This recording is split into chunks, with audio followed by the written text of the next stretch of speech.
From Minneapolis, Minnesota, and New York City, New York, the National Broadcasting Company presents the College Quiz Bowl. Here transcribed is the All-American Quiz Game that matches against each other the varsity scholars of two great American colleges in the College Quiz Bowl. Tonight, New York University, broadcasting from Washington Square in New York City, is out to challenge the 5-week rule of the College Quiz Bowl of the varsity scholars of the University of Minnesota on the air from Minneapolis. And here in Radio City, New York, is your master of the quiz, Alan Ludden. Hi, everybody. Welcome to another battle of the undergraduate brains. Tonight, the University of Minnesota, having already set a Quiz Bowl record with 5 consecutive victories, is back to try for 6. But right here in New York, though in another part of the city, are 4 students from New York University who have an entirely different idea. Now, let's go first down to Washington Square to meet this NYU team. On hand to serve as their referee is NBC announcer Rad Hall. Is the NYU team all set, Rad?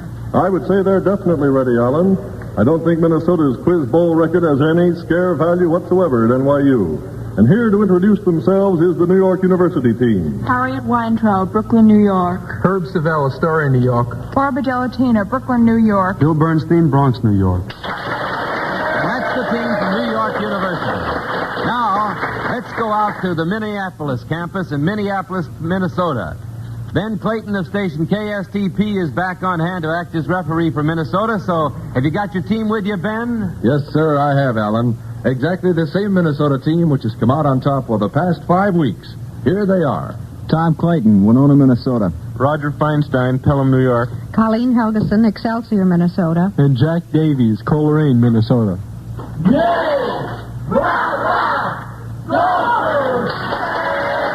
Roger Tuttle, we've met the team. Now, will you give us the rules for this battle of wits?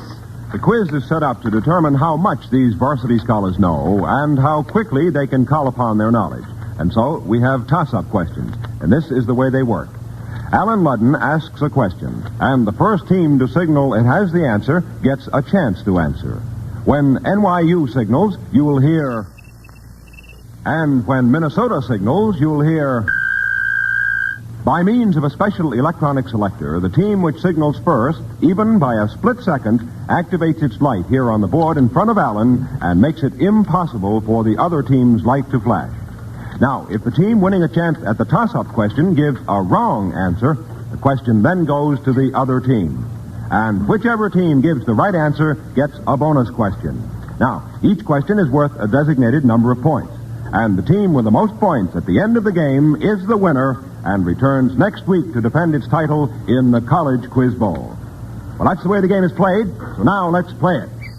Okay, and that's the opening whistle, and here's the first toss-up question. May I tell you, the bonus question that you win by getting this toss-up question is worth 20 points. Are you ready? Here is our first toss-up question tonight. For 10 points, who killed Cock Robin?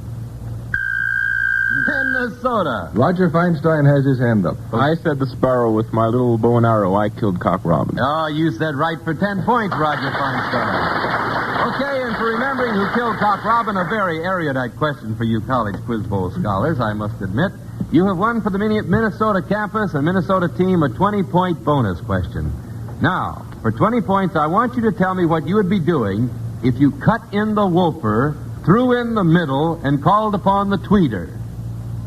What would you be doing for 20 points? Okay, Roger, give it a try. I'd be making yarn. Anybody in Minnesota know better what you would be doing if you cut in Weaving. the... What? Weaving. No, I'm sorry to tell you that you would be tuning or adjusting a high-fidelity set. Woofer is the bass speaker, tweeter is the treble speaker, and middle is the middle range speaker. Very, very high-fi talk, that. Okay, back to a toss-up question. Tell us for 10 points the number of men who have held the office of President of the United States. I'm sorry. You pushed the button before I was finished. That therefore disqualifies the question. The answer was 33 men, including President Eisenhower. These 33 men, however, represent 42 separate administrations. Okay, here's another toss-up question. It's a musical toss-up. a musical toss-up. We're going to test your knowledge of musical composers with this toss-up question. Now here, you are to signal as soon as you're ready to tell us who wrote this song.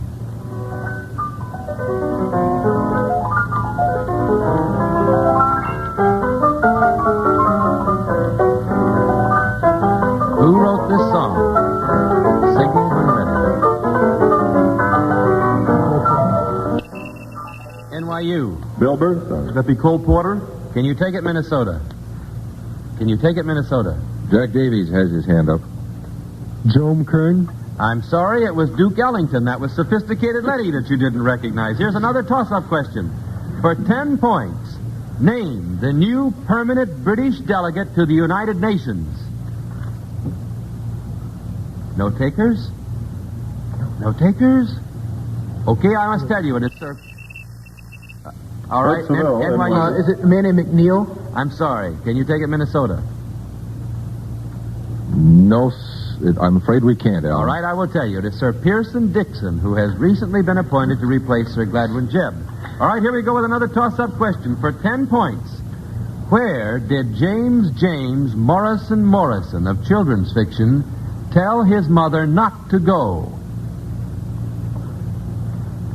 No takers? Well, I'm having a great time tonight.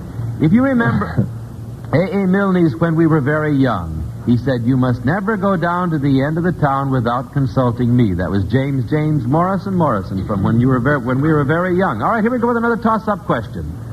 Jose Ferrer is currently appearing on Broadway in a play titled The Shrike. Now, for 10 points, can you tell us what a shrike is? NYU. It's a predatory bird. Right for 10 points, NYU. And for getting that question, you have a chance now at a 30-point bonus question. 3 parts. 10 points each. We want you to tell us for what purposes the following women employed their womanly skills. First of all, and for 10 points, tell us what purpose Penelope employed her womanly skills. She was a weaver. She was a weaver, that's right. Do you remember what she did? Yeah, she wove a rug or something of a cloth while Ulysses was out. Issues, that's right. And every night when the suitors were in bed, she unraveled it. Yeah, who's talking? Herb Savell. Herb Savell down in Washington Square at NYU, huh? Okay, you got 10 points for NYU that way. All right, now for 10 more points, tell us. In what manner did Lucretia Borgia, according to legend, employ her womanly skill? She was a poisoner. She used to poison her enemies. Yeah, at feasts, she would cook and serve wonderfully poisoned food. Okay, for 10 points. Now, tell us in what manner Madame Defarge employed her womanly skills. She was a knitter. That was, She used to sit and knit while the executions were going on. All right, and you know in what novel did she appear? Tale of Two Cities. By Charles Dickens. That's right, NYU. What's the score, Roger? Well, the score right now, Alan, is NYU 40 points and Minnesota 10 points with 19 and a half minutes to go. But may I remind you that each week NBC will award to the school of the winning team a $500 gift to be administered by the college. Now, it may go to a scholarship fund or to a campus activity. And each member of the losing team will receive an attractive, dependable Wittnauer wristwatch, a distinguished member of the Longines Wittnauer family of fine watches. Since 1866, maker of watches of the highest character. Well, those are the stakes, Alan. I've given the score, so let's go back to a bonus question or a toss-up question, and remember the bonus question follows. Okay. Alan. The bonus question coming up is worth 20 points. Now, here is the toss-up question, and may I remind you to hold your buzzer until you hear the question. All right, here we go. A 19th century English poet credited Cortez instead of Balboa with the discovery of the Pacific. Now, for 10 points, who pulled this historical boner? Minnesota. Colleen Helgeson has her hand up. John Keats. Right.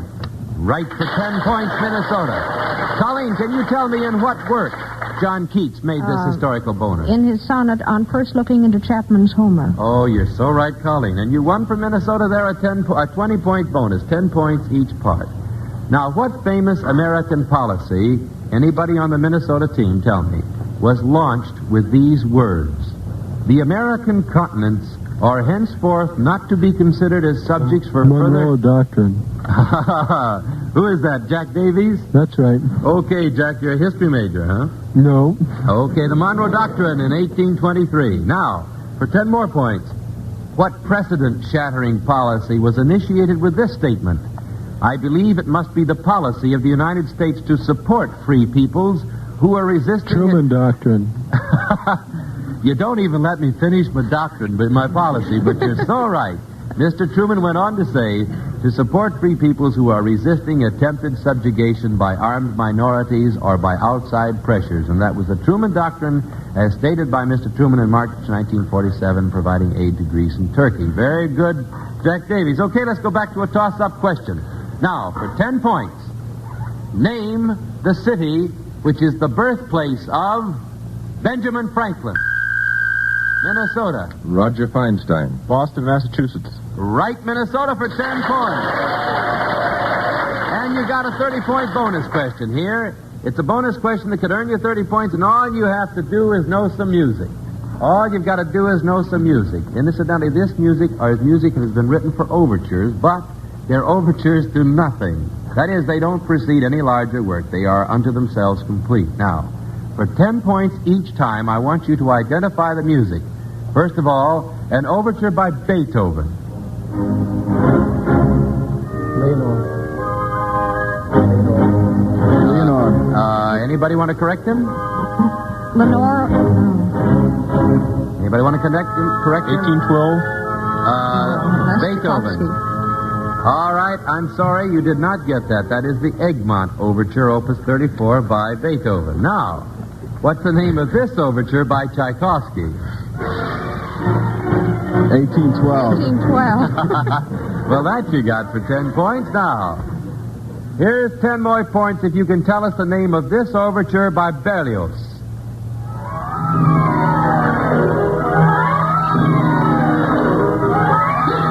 Overture by Berlioz. Very exciting piece of music. It's an overture to nothing. Receives no longer work. Larger work. You don't know it? Yes. Radetzky? No. No.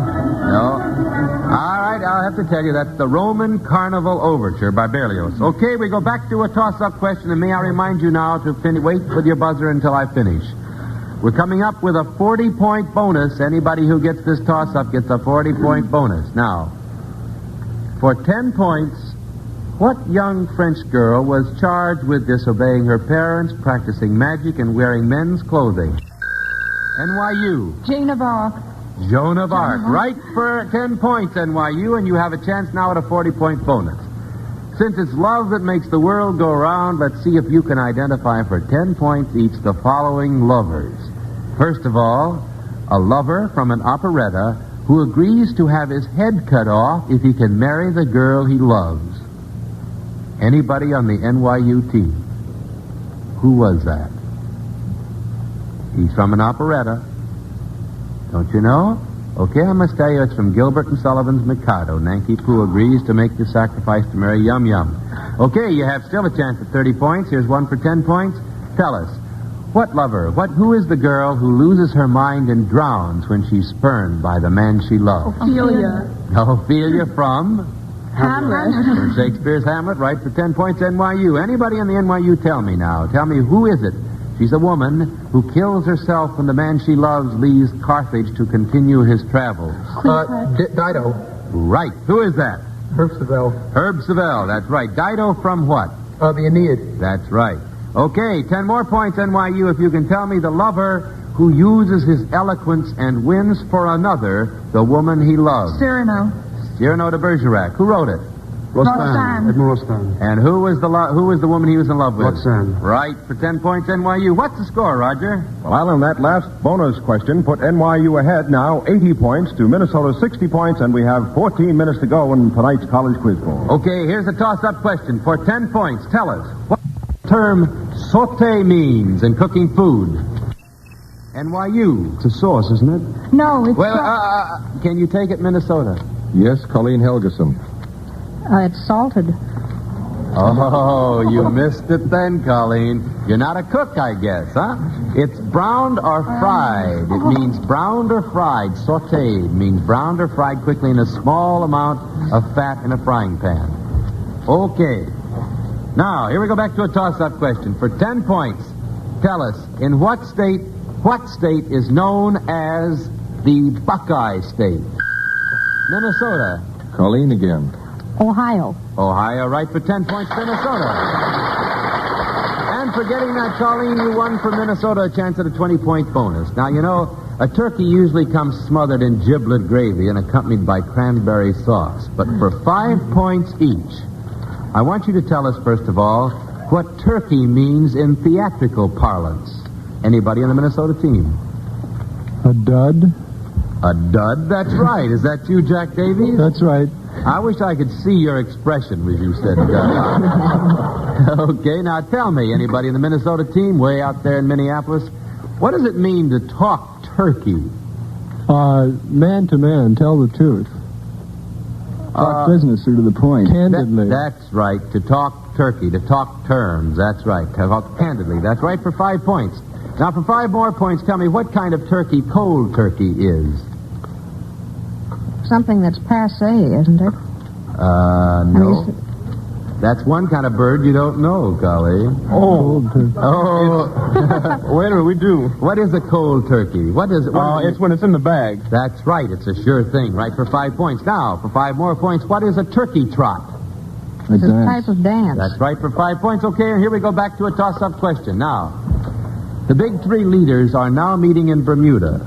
For 10 points, can you name the famous meeting place where Churchill... Oh, I'm sorry, Alan, but it's halftime. Can you take that question back? Because it's halftime, and that means it's time for 1 minute out. Okay, and you know, I'm going to go back to this toss-up. That's good. We interrupted the toss-up, but not for the question. Now we got 1 minute here, and I'd like to talk for 30 seconds, first of all, to Bill Bernstein on the NYU team. Bill Bernstein, I want you to tell me, you know, a lot of people throughout the country believe that NYU, New York University, is a city-sponsored institution, and that's an error, isn't it? That's right, Alan. NYU is a private institution that receives its money from private contributions and from private endowments. The primary source of income comes from the alumni. Now, you can contrast our school with schools like State University and City College, which receive their money from the City Council and the state legislature. Yours comes voluntarily from your alumnus. That's right. And do you have any current means of support? Well, beside that, not that we know of, no. I see. Well, that's very interesting, and I'm sure a lot of people like to know the facts in this case. Now, I want to go back out to Minneapolis, and I want to talk to Roger Feinstein, our boy from New York, who has migrated out to the Middle West. Roger, I wonder if you'd tell our friends tonight about the several campuses that you've got out there at the University of Minnesota. We have campuses all over the state. You have? How many campuses do you have altogether? 4. What are they? The most famous one is the Mayo Foundation in Rochester, which is for medical research. And that's part of your campus? Yes. Then there's the University of Minnesota at Duluth, which is a liberal arts college. Yeah. And in St. Paul, we have the Institute of Agriculture. Uh-huh. And high above the banks of the Mississippi, right here in Minneapolis, we have the sprawling main campus. I say that's your 4 campuses. Yes, and then we're establishing another down in Winona. What is that? For Tom Clayton and Paul Giel. That's a new... All right, Alan, it's time to get back to the quiz now. And with the score, NYU 80 points and Minnesota only 10 points ahead, 90. How about another toss-up question with 10 minutes to go? All right, I'm going to complete this toss-up that was interrupted. Now, you remember the big three leaders are now meeting in Bermuda. Now, for 10 points, you're to name us the famous meeting place where Roosevelt and Churchill proclaimed the doctrine of unconditional surrender.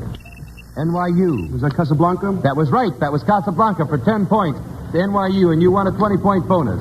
All right, 20 points if you can tell us what 2 generals opposed each other on the plains of Abraham in the Battle of Quebec. Oh, that was Wolf and Montcalm. Anybody on the NYU team, and you all were ready with it. General Wolfe, the British commander, and General Montcalm, the French commander. 20 points for NYU. Okay, back to a toss-up. Now, there's a series coming up here, 3 of them in this series, so wait for the 3rd. For 10 points, what are Royal Dalton, Paragon, and Minton, Minnesota? Colleen Helgeson. They're all makes of very fine china. That's right. They're all makes of English china. You're right for 10 points, Colleen. Okay, Colleen, you won for Minnesota a 30-point bonus question. It's a 6-part bonus question. Each part is worth 5 points, and I'm going to tell you something about this. You've got to answer very quickly, Minnesota, so on your toes. You get a count of 3 to give me the answer or you're disqualified. Now, the automobile industry has been quite fanciful in christening its different makes of cars. 5 points each time that you identify, first of all, the car named after the Ottawa Indian chief. Pontiac. Right, for 5 points. The car whose name means river crossing. Ford. Right. The car named after the French founder of the city of Detroit. Chevrolet. Cadillac. Can I take it? All right, Cadillac. All right. The car named after the Spanish explorer who lived DeSoto. Right, you got that boy quick enough. The car named after the animal whose natural habitat ranges from Texas to Paraguay. 3, 4, 3. Out. Jaguar. All right, the car whose name sounds, though it is not spelled, the same as a famous violinist. Chrysler. Chrysler for 5 points. Back to a toss-up. For 10 points, what fictional ship was wrecked on the reef of Norman's Woe? No takers? The Hesperus from Henry Wadsworth Longfellow's The Wreck of the Hesperus. Another toss-up question coming. Jesus was a carpenter. Peter was a fisherman. What was Paul's occupation? Minnesota. Colleen Helgeson. He was a tent maker. Right, Colleen, for 10 points. And Colleen, you won for Minnesota a chance at a 30-point bonus question, and this is a musical bonus question. Here again, we're going to deal with the classics, but this time they're jazz classics. And all you have to do out in Minnesota now is tell us the correct name of the music that you're about to hear, and you'll get 10 points every time you do. Okay, ready? What's the name of this great jazz tune?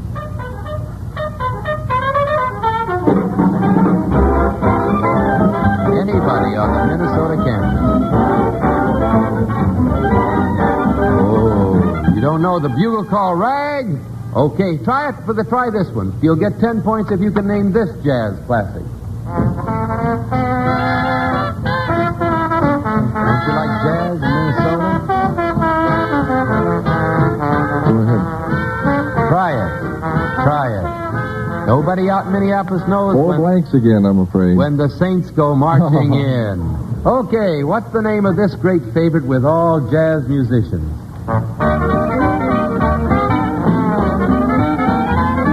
Well, you're going to strike out on this one.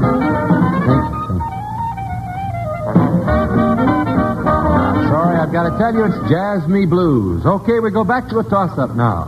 For 10 points, out of history, what were the 100 days? NYU. Those are the days between Napoleon's return from St. Helena and while he was in power before he was sent back to... from Elba, before he was sent back to St. Helena. I'm going to accept that. That's right. Who was that? Herb Savell. Oh, Herb, you're a history major, huh? No. History minor. Okay, you got 10 points there, and you won for NYU a chance at a 25-point bonus. Now, a recent headline read, Chicago to get a haggis. Now, for 25 points, can you tell us what a haggis is? What is a haggis? Anybody on NYU team? Any good Scotsmen down there? What is a haggis? For 25 points, NYU. It's a pudding, isn't it? That's right. It's a traditional Scotch pudding. You got it. I won't tell you how you make it. It's a very gruesome recipe, and we won't go into it right now, but it's a traditional Scotch recipe. Should I tell them? All right. It's made out of, what is it made? Sheep's or calf's entrails, huh? We'll leave it there. All right. Here we go. Back to a toss-up question. What's the score, Roger, incidentally? The score, well, sure in Bigari. I think NYU has climbed ahead with 145 points. Minnesota's trailing only by 10 points, 135, and we have 5 minutes to go in the quiz. Oh, well, then here we go. The toss-up question for 10 points. Name the capital city of Turkey. Minnesota. Colleen Helgeson. Ankara. Right for 10 points. Now you won for Minnesota. Colleen a chance at a 25-point bonus. Here is a very famous literary epitaph. Quote, beneath this tree lies the body of John Oakhurst, who struck a streak of bad luck on the 23rd of November, 1850, and handed in his checks on the 7th of December, 1850. Now, this is the epitaph of the hero of what famous American short story? The Outcasts of Poker Flat by Bret Hart. Oh, Colleen, you hit it right on the nose for 25 points. Here we go back to a toss-up question for 10 points.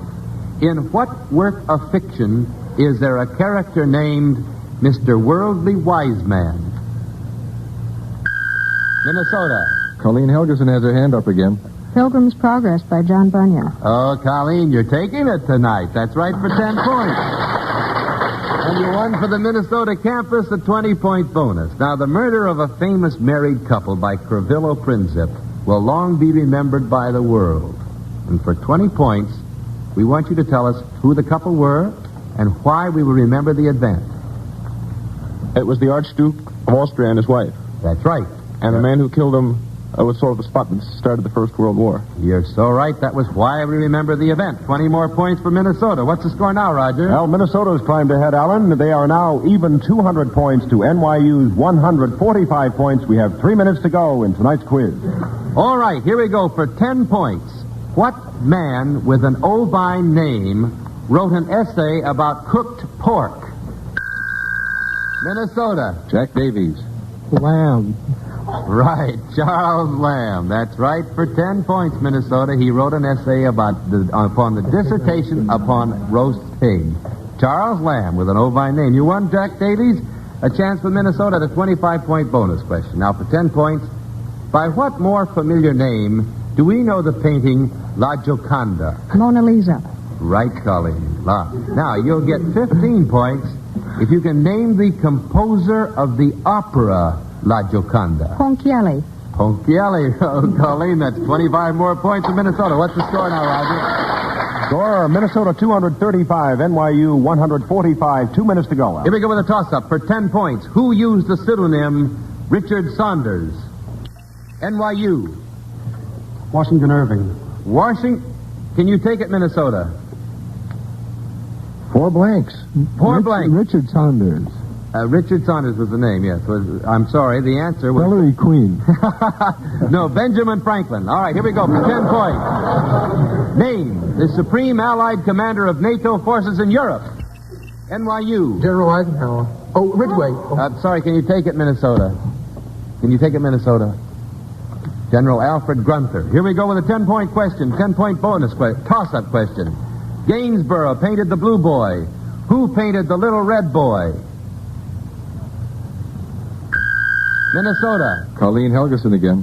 Velázquez. Can you take it, NYU? Can you take it?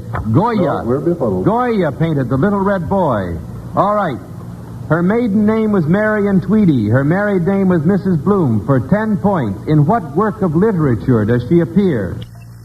NYU. Ulysses by James Joyce. Right for 10 points, NYU. And here you are with a 30-point bonus question. For 30 points, tell us the difference between Girondist and Girondot. They were the reactionary and the radical forces in the French Revolution that were centered in Paris. Right, that's the Girondist. Now, for 15 more points, can you tell us what Girondole is? What is Girondole? It's a dance, isn't it? It is a... I'm sorry, you got 15 points there. You got half of that. You got half of that possible 30-point bonus. A girandole is an ornamental candle holder with a type of plume ornament. Okay, here we go back to a toss-up question. Tell us, what would you order when you select puree on a menu? Minnesota. Colleen Helgeson. It's a cream dish. That's right, a cooked sieve soup. Well, you redeemed yourself, Colleen. 10 points for that. Okay, you won for Minnesota there a 20-point bonus question. First of all, for 5 points. Give the name of the land of the tiny people in Gulliver's Travels by Jonathan Swift. Lilliput. Now, for 15 points, can you... Oh, I'm sorry. That's it. Time's up, Alan. The game's over for this week. The final score in tonight's College Quiz Bowl is 170 points for NYU and 250 points for Minnesota, the 6th all-time winner in the Quiz Bowl. To each member of the NYU team, it's our pleasure to award an attractive and dependable Wittnauer wristwatch, a distinguished member of the Longines Wittnauer family of fine watches. Since 1866, makers of watches of the highest character. For fielding the winning team tonight, the University of Minnesota will receive a $500 gift to be administered by the college. And these varsity scholars from Minnesota will return again next week to compete in this new All-American quiz game with the varsity scholars of Notre Dame University at South Bend. Now here once again is your master of the quiz, Alan Ludden. Now, may I congratulate the 6-time winner, Minnesota, and may I say to the wonderful team from NYU, Harriet Weintraub, Barbara Delatiner, Herb Savell, and Bill Bernstein, you did a great job, and it's been wonderful having you here. Next week, Minnesota meets Notre Dame, and in the weeks to follow, we'll have varsity scholars from the University of Georgia Brown University, the University of Michigan, and other outstanding colleges and universities all over the nation. So I hope you'll be with us again next week and every week for an exciting quiz game here in the College Quiz Bowl. Now, this is Alan Ludden saying see you tomorrow on Weekend, and so long, everybody. Your referees tonight were for New York University, Rad Hall of NBC New York, and for Minnesota, Ben Layton of station KSTP in Minneapolis. College Quiz Bowl is a transcribed NBC Radio Network production, originated and produced by John Moses and Don Reed, directed by Ken McGregor. This is NBC.